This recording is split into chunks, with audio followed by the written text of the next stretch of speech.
Assalamu alaikum. My name is Sabri Noor. We're going to talk today about the air drums.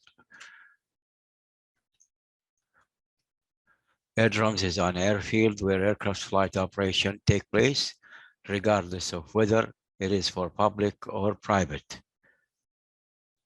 Type of air drums, we have 6 types: paved, dirt, water and ice, turf, highway, and lunar. The type of air drum standards we're using is about 5 standards worldwide. We're going to rely on the first 3. General Authority of Civil Aviation, GACA, International Civil Aviation Organization, ICAO, Federal Aviation Administration, FAA. This is GACA standard, and the ICAO, and FAA. First one is paved runway. To figure out the length of the runway, we have to select the type of aircraft. In this case, 737-800.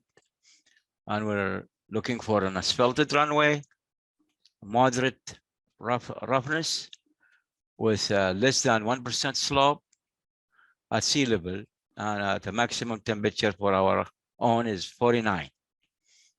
From the technical aviation in ICAO, they published a standard aircraft classification number. In case of 737-800, we can go down here, all the way down. It's at the bottom. You will find 44 as an AC and for flexible, under a subgrade 15, which is A, at 777, which is about 171,000 pounds. As you know, ACN and PCN, they will phase out by year 2024. And there are copies from the NOTAMs on the FAA and the changes on the ICAO. It shows that they will be phasing out. Already they are developing programs for that. There will be some changes in the subgrade CBR ranges. But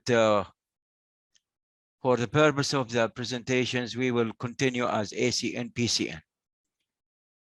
For 737, now we want to figure out ACN, PCN determination.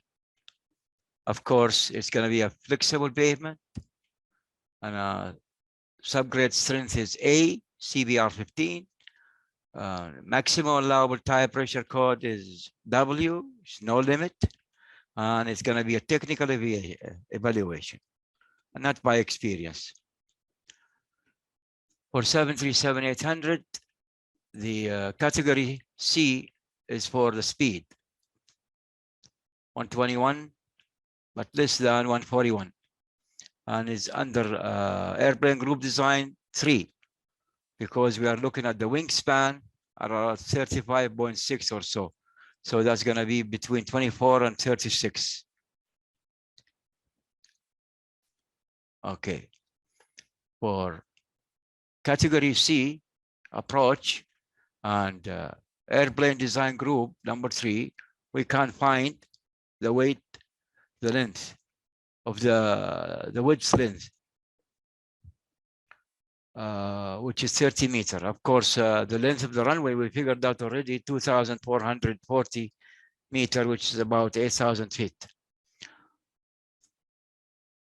Now, FAA is using the combo programs. We can kick in all those numbers. They can, you just select the aircraft and the ACN and PCN, and it will, the maximum gross weight, it will give you the thicknesses, give you the life of the runway. And here it is. We get to the typical design. The bottom design is the length of the runway, which is going to be, in our case, 8,000 feet. And we can divide it into 1 slope, 1%, or 3 slope. 1 section, maximum 1%, then level, then we go up to 1%. On the upper, you can see the compacted sub-base marl refill. Also the area where there's a crush aggregate, and then the sub-base, which is for the base course and the wearing course. All those going to be figured out by the program. Now, once it's done, we have two programs. One is the ICAO, which is the L mode software, plus the heavy weight deflector that you see in the picture. For 20 years, it will give us 80 flexible subgrade A, W for unlimited, and then technical. Of course, ACN, we have it from the published. The ACN is 44, we just found it out from the published. If we go to VA and we do all those, we will get 70. And it is 43 is already calculated from the program. It is less than the actual, which is by 10, because they are, in the FAA, they are counting the equivalent factors. You may not use the same material, you may use a generic material, you may have some here and there. So their programs is just the programs. But for the ICAO, it's a software plus actual. So you get a more accurate one. Now, that's the runway here. If you have 4 stripes, that means it is 30 meters wide. And it is 45 because you have about 12 over here. For dirt airstrip, we have to go and select the locations, the prevailing winds, the environment around you, do some survey. Then we will take like a beach aircraft, King Air, as our aircraft that's going there. So after all calculation, we figured out the length of the airstrip is going to 1,840, around 6,000 feet. Runway width will be 30, and the shoulder 7.5, and so on. Now we have the cross sections, which is going to be very simple, and you will have about 30 meters finished formation level, and then the first subgrade will be 0.38 meters of a thick dry compacted local marl. You can do it in layers, but each layers doesn't exceed 20 centi. And then on top of that is the wearing course, which is 0.3 meters thick with compacted marl, maximum layers 15 centi. All of this has to have a CVR of 40, and that should be adequate for that aircraft to land. Here it is from up above. That's a 6,000-foot runway in the middle of like a Rub al Khali. There's a turnaround here and there, and then there's a parking. That's the runway itself, compacted marl, CVR 40, and that's the aircraft on ground. Now, water and ice, glassy water landing, smooth approach, then turn around for landing. Once you are 200 feet above the water level, then you start 150 foot per minute descent, smooth descent, verify that there is a sufficient length of glide, touchdown, and with a run. Here you are touching down.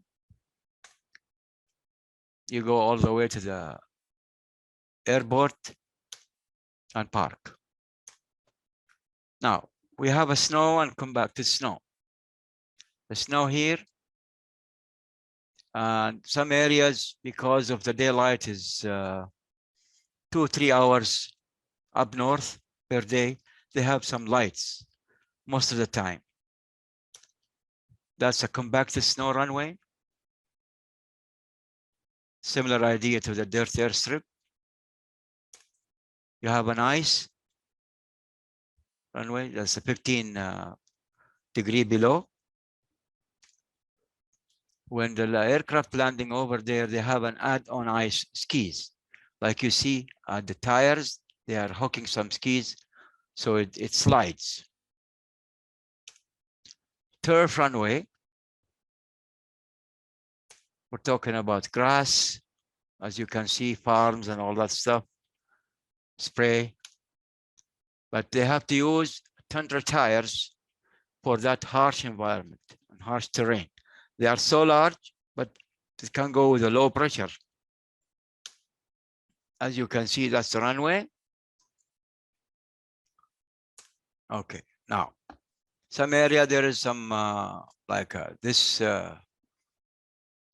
airport over at UK. It has a shallow, low tide beach runway. As you see, the blue color in the right, that's the deep water. But when the low tide comes, the water retreat, and then there are some sandy runways you can land on. As you can see, far behind that aircraft is the sea. That's a low tide time. Now you can go here. Of course, you can take off over that beach, and that's a control tower. And they're using, again, the tundra tires so they can go over those muddy or beachy runway. The highway strip for emergency situations. We have several of highway strip over in Saudi Arabia. This one is called Al Bir Highway Strip. That's northwest of Tabuk. And it's close to Bir bin Hermas. As you can see, the road itself, it gets widened to about like 25 meter wide for emergency in case of wildlife airplanes, emergency airplanes, those formations, airplane trainings, and it is already registered in ICAO under number SA 0001, and it's under the municipality of Tabuk. I think this one is at Salwa. Salwa is very close, is east of Al-Hassa. This runway is faded. However, it is registered under SA ICAO SA-0006. On the left side of the picture, if you go up way in the corner, the historical data of Google, I went all the way to 1985 until I got the picture of the airstrip that it was there. It was about 3-4 kilometers airstrip on the highway, coming from Al-Hassa going to Qatar or going to Al-Emirat. A third example of highway strip is Al-Wari'a highway strip. This one is very close to Qaryat Al-Ulya intersection on the way to Hafr al-Batin, coming out of Nairiyah.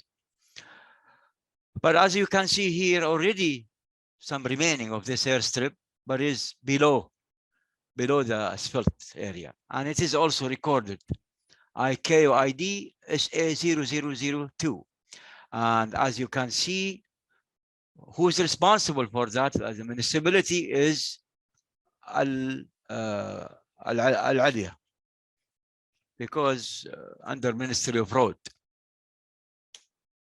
Finally, we come up to lunar.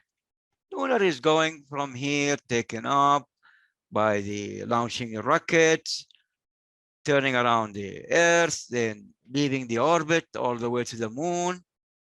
Once you reach the moon, you'll have to see something. Now, this is coming, you're doing an orbiting around the moon, and it could be an elliptical one. And do you think a runway would be a practical? Well, landing on a runway is not a practical because there's no atmosphere, no gliding, nothing.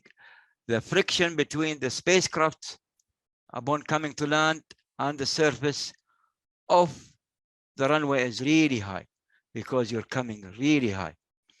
So there is a low vertical velocity and very high horizontal velocity.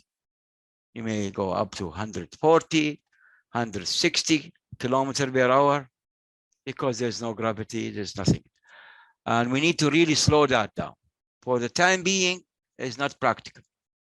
However, according to last conference at UND Space, Airspace, and NASA, landing vertically using rockets to slow down is practical.